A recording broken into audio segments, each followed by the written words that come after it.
Hello everyone, welcome back to Patra Tuition Center. In this particular video, I'll be teaching you a very simple but a very important poem from class 10 syllabus, and the name of the poem is Animals, and it is written by none other than Walt Whitman.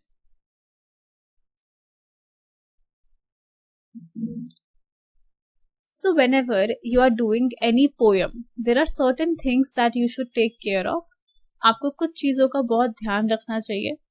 जैसे पहली चीज़, आप अच्छे से उस poem को समझिए. देखो, आपका जो चैप्टर है, it's spread over 3, 4, 5 pages. It's spread over so many pages. But on the other hand, poem क्या होता है? It's just 2, 3 stanzas. It's very short as compared to a chapter.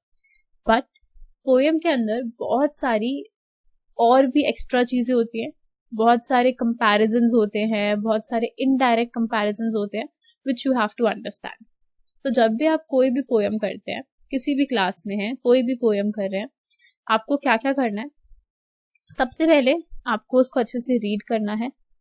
You have to read the poem very properly. Next आपको क्या करना है? You have to read in between the lines.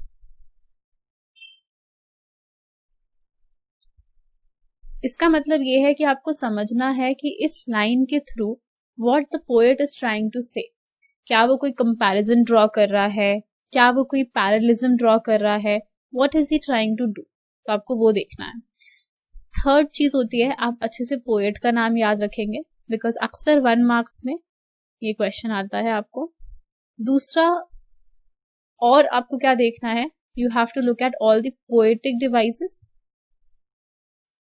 that are being used. कहीं जगह इनको literary device भी बोलते हैं, तो कंफ्यूज नहीं होना. It's one and the same thing. इस वीडियो में I will tell you everything. I will tell you about poet, I will tell you about poetic devices. We will talk about everything. So now let's get started. So ये आपका first stanza है. I will just explain this stanza to you. I think I could turn and live with animals. They are so placid and self-contained. I stand and look at them long and long. जो हमारा author है, जो हमारा poet है, वो आपको क्या कर रहा है? He is trying to give you an idea. And what is the idea? That he'll be comparing animals with humans. He'll tell us what are the differences. He'll talk about similarities. अगर है कोई similarity तो. But वो पहले क्या बोलता है कि मैं बहुत ही ज्यादा फैसिनेटेड हूँ विद एनिमल्स. फैसिनेटेड का मतलब क्या होता है? That I am extremely attracted towards animals.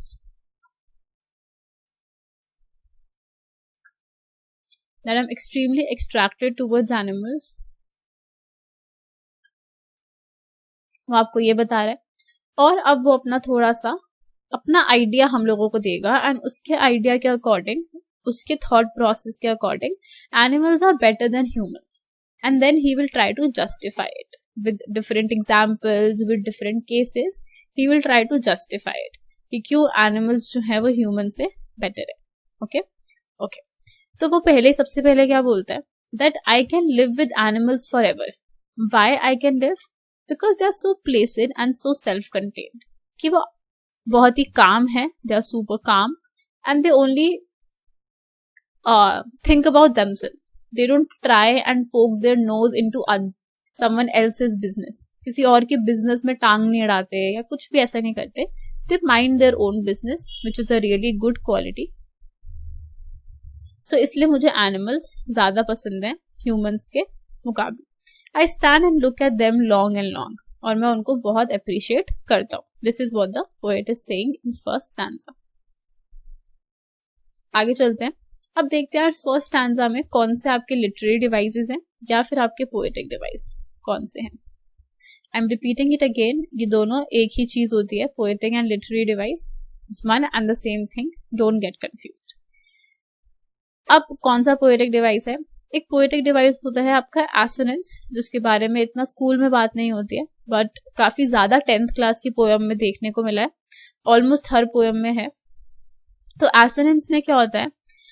आप एक वॉवल लेते हो, you take one vowel and that vowel is repeated in the sentence. बहुत बार वो यूज होता है पूरे सेंटेंस में. जैसे I think I live with animals. और स्टार्टिंग में जरूरी नहीं है कि it should be the first word of your first letter of your word. कहीं पे भी यूज हो सकता है. So I think I live with animals. ठीक है, बार बार आई यूज किया गया कहीं पे बीच में, इसलिए हमने इसको क्या बोला है, एसोनेंस. आप लोगों का होमवर्क क्या है कि आप कमेंट सेक्शन में बताओगे एसोनेंस और एलिट्रेशन में डिफरेंस क्या होता है. You guys will tell what is the difference between assonance and alliteration. And please stay tuned. I will explain the entire poem and also I will give you one bonus question in between the video. तो पहला ये हो गया आपका poetic device. दूसरा poetic device है आपका repetition और तीसरा पोएटिक डिवाइस है आपका एनाफोरा, जो इस एक छोटे से सेंटेंस में यूज किया गया था. रेपिटेशन क्या होता है कि हम एक ही वर्ड को बार बार यूज करते हैं again and again to create certain effect. Okay, तो यहाँ पे वो बार बार लॉन्ग वर्ड को यूज करता है क्योंकि वो बोलता है कि मेरी बहुत ही पुरानी इच्छा है या फिर एक बहुत ही इंपॉर्टेंट विश है मेरी और बहुत ही ओल्ड विश है. He wants to create an effect there. He wants to tell us कि ये बहुत ही ओल्ड विश है. Okay, next is anaphora. Anaphora क्या होता है, जब एक ही वर्ड आप यूज करते हो to start two consecutive lines. ठीक है, सेम आपकी फर्स्ट लाइन है, आपने यूज किया कोई वर्ड, नेक्स्ट लाइन में भी आपने वही वर्ड यूज कर दिया, तो उसे हम क्या बोलते हैं, एनाफोरा. जैसे let's go back and C.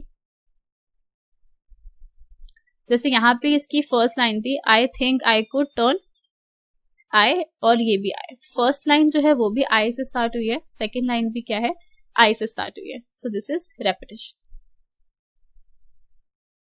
I am sorry, this is anaphora. I am sorry. Okay, now let's move to the next stanza. They do not sweat and whine about their condition. They do not lie awake in the dark and weep for their sins. तो यहाँ पे he is taking a dig at humans. He is taking a dig at humans. तो बोल रहे humans ये सब करते हैं indirectly, but animals ऐसा नहीं करते. They don't sweat. वो किसी पुरानी चीज के बारे में सोच के डरते नहीं हैं. कभी whine नहीं करते. whine मतलब होता है complain. They don't complain about their condition. और रात भर उठे नहीं रहते. मतलब ह्यूमन जैसे बहुत अनईजी हो जाते हैं गलत काम करके, कोई सिन करके.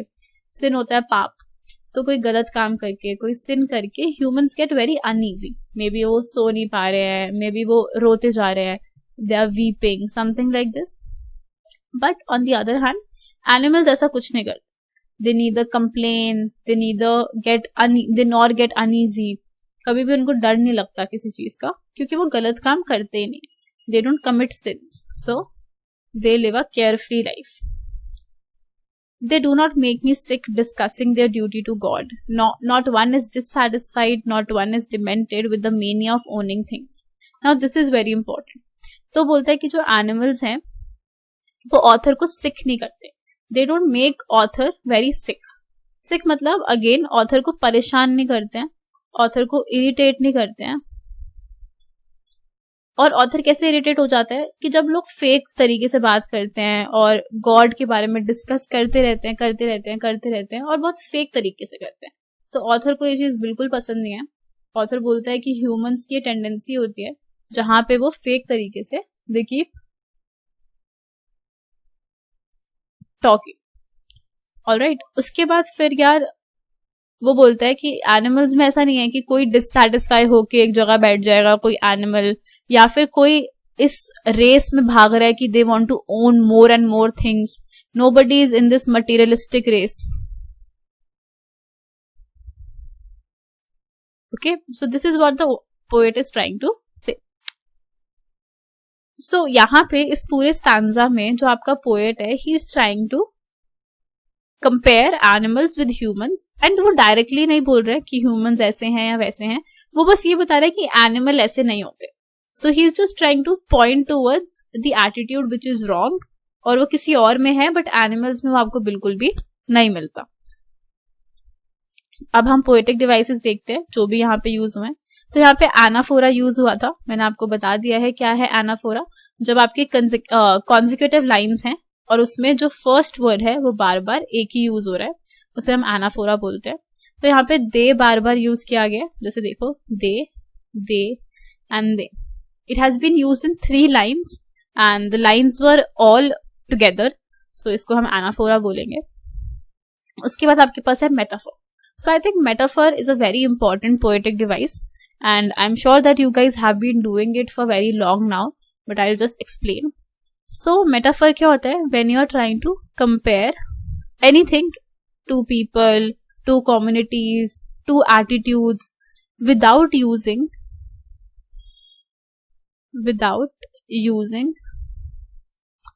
as or like. आप as or like use नहीं करते हो, but still आप comparison strike करते हो. You still strike the comparison. जैसे यहाँ पे sweat and wine refer to cries and complaints of human beings. यहाँ पे उसने ये नहीं बोला कि animals don't cry और wine like humans. Like word use नहीं किया गया, but still we know कि he is trying to compare between 2 tendencies. Now let's look at the third stanza.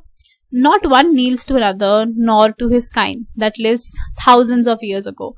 तो बोलता है एनिमल्स में ऐसा नहीं होता कि वो किसी को नील करते हैं, कि अगर ये पूरे एनिमल्स हैं यहाँ पे तो इसमें से एक को वो गॉड मान लेंगे या फिर किसी एक को वो थोड़ा बेटर स्टेटस दे देंगे। जैसे हम लोगों में होता है कि किसी को गॉड मैन बना दिया, कुछ कर दिया, तो ऐसा एनिमल्स नहीं करते। जितने भी एनिमल्स हैं वो सब एक लेवल पे, इक्वल लेवल पे, ठीक है, okay, all of them are at equal level. ऐसा नहीं है कि कोई ऊपर इससे थोड़ा सा हायर लेवल पे हो जाएगा, नो।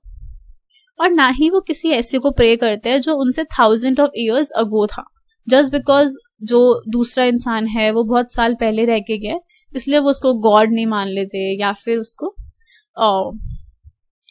वर्शिप करना स्टार्ट नहीं करते थे। नॉट वन इज रिस्पेक्टेबल, ऐसा नहीं करते कि एक को ज्यादा रिस्पेक्ट दी, एक को कम रिस्पेक्ट दी। इसी वजह से उनमें से कोई भी अनहैप्पी नहीं है, क्योंकि ना तो वो मटीरियलिस्टिक हैं, ना तो वो किसी की वर्शिप करते हैं, तो कोई भी अनहैप्पी नहीं है। They show their relations to me and I accept them. जो हमारा पोएट है वो कुछ ज्यादा ही अप्रिशिएटिव है of animals, he really supports animal, तो ये लाइन वो हमें बता रही है। They bring me tokens of myself, they evince them plainly in their possession. और दे एविंस का मतलब होता है इंडिकेट, कि वो मुझे वो दिखाते हैं अपना lifestyle. I see their lifestyle and I am really attracted towards their lifestyle. और मुझे ऐसा लगता है कि मेरी जो लाइफ है, मेरे जो आइडियाज हैं, वो एनिमल से ज्यादा मैच करते हैं as compared to humans. Now let's look at the poetic device. यहाँ पे भी मेटाफर यूज किया गया। मेटाफर क्या होता है? It's comparison without using like and as. The inner qualities of humans are referred to as tokens. तो वो क्या बोलते हैं कि जो क्वालिटी है उसको उसने किससे रेफर किया है? टोकन से। Next, I wonder where they get those tokens. Did I pass that way huge times ago and negligently drop them? तो वो बोलता है कि मुझे समझ नहीं आता उनमें सारी क्वालिटीज कहाँ से आई, जो उसने टोकन्स को क्वालिटीज की तरह रेफर किया था। तो वो बोलता है I don't know that where did they acquire these qualities. और वो सोचता है कि क्या ह्यूमंस ने उनको पास कर दिया, कि हमसे ड्रॉप हो गई, we were not very careful and we dropped all these qualities, और ये सारी क्वालिटीज किसके पास चली गई? एनिमल्स के पास। Now, thank you very much for watching this video. If you have any doubts regarding this poem or the poetic device that I have talked about, you can definitely drop some comments, or you can drop an email to our email address. Please do like, share and comment. Thank you.